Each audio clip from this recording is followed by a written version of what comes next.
Será que a formação do preço do índice é feita aqui no Brasil em reais ou também existe a influência lá do ETF negociado em dólar e pela taxa de câmbio influencia aqui na cotação do índice em reais? Sei que é uma pergunta não tão trivial, tá?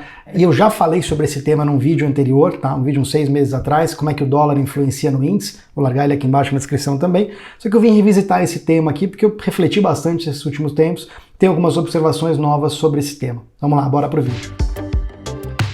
Bom, primeiro de tudo, eu sou o André Hanna, nesse canal eu falo de trade, falo de investimentos, isso aqui é puramente de trading, tá? E ele tá dentro da série Conversas Profundas, que é aquele tipo de vídeo que, putz, aquele papo que vai aprofundando, que geralmente você tem conversando com outra pessoa, né, num ambiente mais descontraído, fora do ambiente de mercado, em que o vai e volta do papo vai aprofundando cada vez mais o assunto, tá? É muito difícil fazer isso sozinho, eu falando para câmeras, eu vou tentar fazer o possível para ir tentando afundar essa conversa. E vou te falar um negócio, esse vídeo de Conversa Profunda, na verdade, assim como todos os outros, né, mas esse é para mim, tá? Esse é um que eu tava vivendo recentemente, tá? E digo que ainda tô, tá? Vamos lá, acho que é mais fácil vir para a tela para explicar aqui o que eu tô querendo dizer. Quem já viu esse vídeo, né, o dólar, como é que o dólar impacta no índice, viu que eu já falei sobre que tem 3 mecanismos de transmissão. Um é por via de lucro, né, tá? Outro é por valuation, né, para entender isso tá lá no outro vídeo, e o outro é esse mecanismo de onde forma preço, se é em reais ou se é lá fora. Tá? Eu fiz uma conta rápida aqui é o IBOV, tá? Assim, situação 1 e depois situação 2, tá? Ele começa aqui e depois vem para cá. A 125 mil pontos, o dólar a 5, só para facilitar as contas. O ETF lá fora, né, que seria o EWZ, né, que não é o mesmo peso, mas é muito parecido, né, é a cesta de Brasil do índice do Morgan no MSCI, tá? E ele não custa 25 mil reais, mas vamos tratar em equivalência, como se ele custasse 25 mil reais para você entender esse mecanismo de não arbitragem. Se uma coisa custa 125 mil reais aqui, a taxa de câmbio é 5 reais para cada dólar, você divide 125 por 5, vai dar quanto custa em dólar. O ETF, em teoria, teria que estar valendo 25 mil dólares lá fora. Tá? Não é esse preço, mas é equivalente. Em termos percentuais, essa conta funciona. Tá? Aqui, eu quero fazer um exercício aqui embaixo, variando, né? Posso variar o IBOV, vou deixar tudo em amarelo que eu posso variar. E eu posso variar o preço do ETF. Existem 3 cenários, né? 3 grandes complexidades. Você tem o primeiro deles. Você pode ter o ETF lá fora subindo ou caindo, tá? Ele variando. Vamos fazer um primeiro exercício aqui, ó. Ele foi de 25 mil para 24.900, ou seja, ele caiu os 40%, 0,40, desculpa, não 40%, tá? 0,40. Se ele caiu 40 e a taxa de câmbio continuou igual, o dólar não oscilou, é 5 no primeiro momento, no segundo momento continuou como 5, tá? Ele caiu 0,40. Para não ter arbitragem entre aqui e lá fora, tá? Aqui tem que cair 40. Aqui o IBOV vai valer 124.500, há uma taxa de câmbio de 5, 124.500 dividido por 5, vai dar 24.900, tá? Só para você ter noção dessa conta, ó, isso dividido por isso vai dar 124.900, ou seja, não tem arbitragem, tá? Não tem arbitragem aqui, tá? O preço oscilou lá fora, esse é um cenário. Para cima também vale a mesma coisa, vou colocar aqui 25.100. O ETF foi para cima, lá fora, tá? Subiu 40, o câmbio não oscilou, aqui também subiu 40, ou seja, parece que percentualmente está andando lá fora aqui igual aqui, tá? Porque o câmbio não variou. Tá? E aqui eu não estou entrando, né, no aspecto de quem que saiu na frente, eu só estou isolando as variáveis. Tá?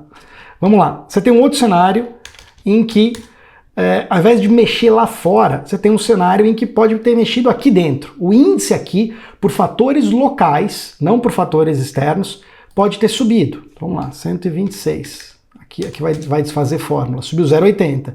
Se o câmbio ficou igual, ó, tá dando arbitragem aqui, tá? Lá fora, né, não dá para você ter um mercado local a 126 mil pontos com o câmbio a 5 e o ETF lá fora a 25 mil. Por quê? Vai dar arbitragem. O pessoal vai comprar lá fora, tá? O ETF a 5. Quanto que ele vai pagar? Tá? Em reais, ó, você vai pagar 5 vezes 25. Você vai custar, né, na verdade. Você está comprando o índice a 125 mil pontos e ele está aqui no mercado local a 126, ou seja, dá arbitragem. Isso não acontece. O que acontece nesse caso é que o ETF ele tem que subir mais ou menos 0,80, tá, para dar não arbitragem. Tá? Ele está ao mesmo preço que lá. Olha aqui. Tá? Então, se sobe aqui ou lá fora com o câmbio zerado, é fácil entender que percentualmente aqui e lá fora vai oscilar igual. Aí você tem um terceiro cenário. Você tem um terceiro cenário que é, vamos voltar aqui para a condição neutra, tá? E aqui eu vou voltar para a fórmula que eu tinha colocado no anterior. Vamos colocar um cenário em que acontece alguma coisa com o câmbio. Vamos colocar o câmbio subindo 0,40. Olha, foi de 5 para 5,02, subiu 20 pontos. Subiu 0,40%.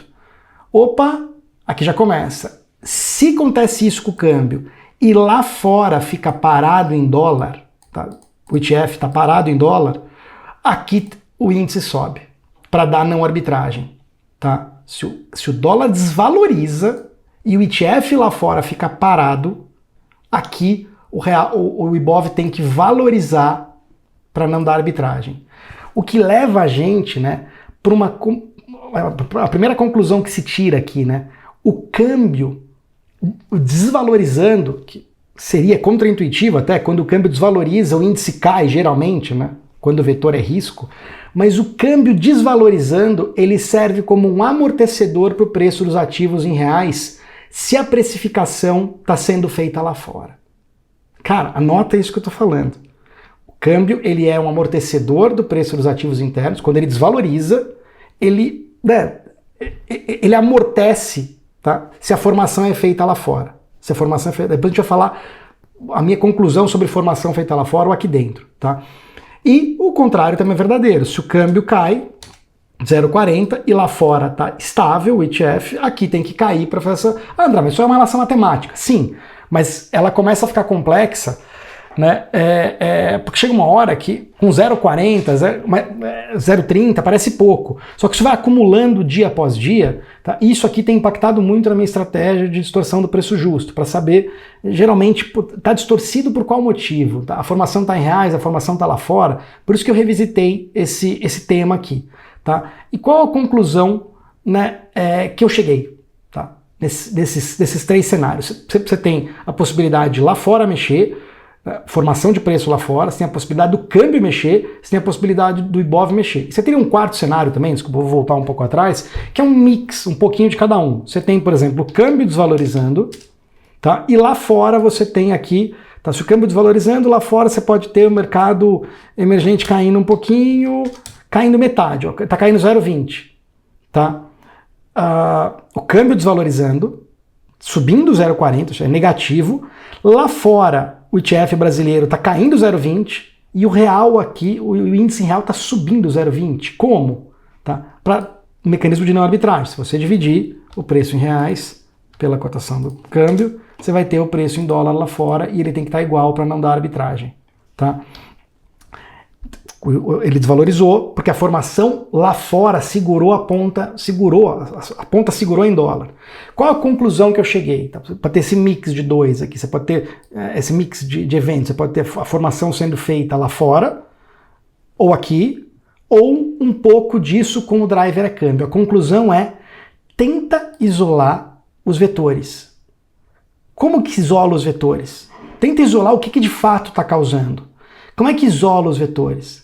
Cara, primeira coisa, como é que eu isolo, que é o que ficou inconclusivo no primeiro vídeo, como é que eu tenho isolado o vetor quando a formação de preço é lá fora? Eu tenho olhado, anota aí, o quanto o Brasil está em linha ou não com os outros emergentes, com os pares dele. Não no S&P, não. Pode ser que em alguma época volte, mas com o S&P a correlação está baixa. A gente está andando diferente do S&P, estou gravando aqui, fim de junho de 24.